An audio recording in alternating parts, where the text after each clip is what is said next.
Many years ago, I started a practice of saying to myself many times every day, I choose to be happy. The results were really kind of amazing.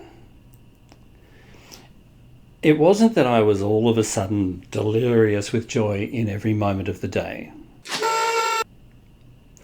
But I certainly did notice a difference in my attitude to life. Was it a greater feeling of contentment? Yeah.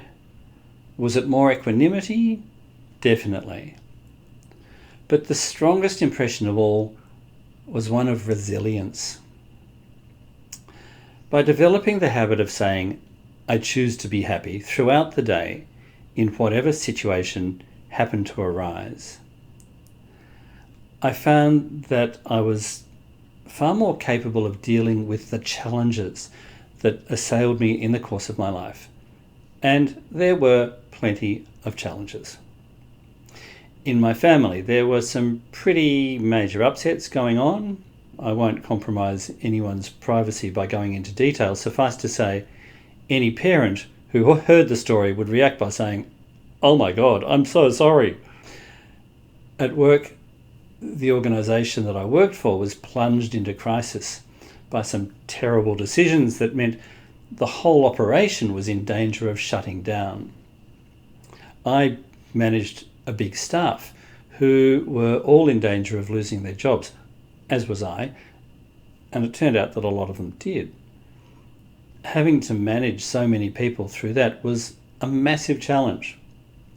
But every day when some new drama arose, I would say to myself, I choose to be happy.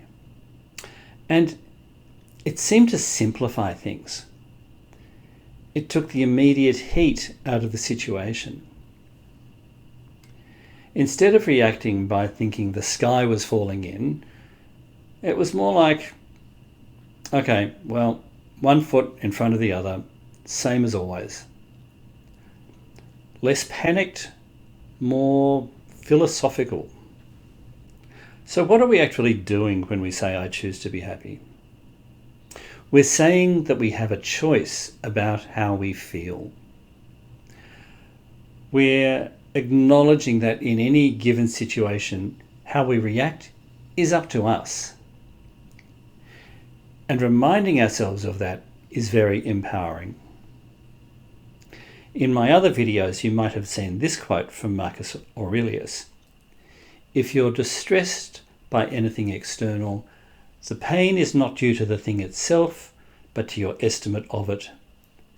And this you have the power to revoke at any moment.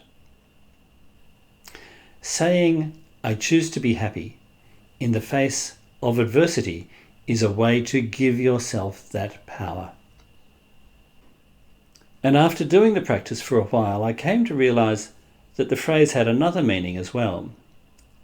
In addition to meaning that you are choosing how you react, the phrase can also be understood as an assertion that when I have to choose from various options, I will choose the one that's going to be best for me. I will make the choice that's going to make me happy. It's particularly useful when I find myself in situations where I'm faced with a dilemma. Now, if you think about it, once you identify something as a dilemma, you're really locking yourself in. If I choose this path, then the benefits will be such and such, and the disadvantages will be whatever. And if I choose the other alternative, then I'll have to deal with all these negatives, but on the other hand, the benefits will be whatever they're going to be. The point is, it's option A or option B. And as long as that's all we see, then our choices are limited. If instead of identifying it as a choice of only two alternatives, we say simply, I choose to be happy, a solution will often present itself quite spontaneously, and it might be one of those two alternatives, or it might be something else entirely. The point is that by focusing on the choice to be happy, you're more likely to go for the option that works best for you. It sounds incredibly simple, because it is. Give it a try. You've got nothing to lose. This channel is dedicated to sharing simple methods of improving the quality of our lives, ways that are safe, simple, and effective. So if that's something you think you can benefit from, please subscribe, and I'll see you in the next installment.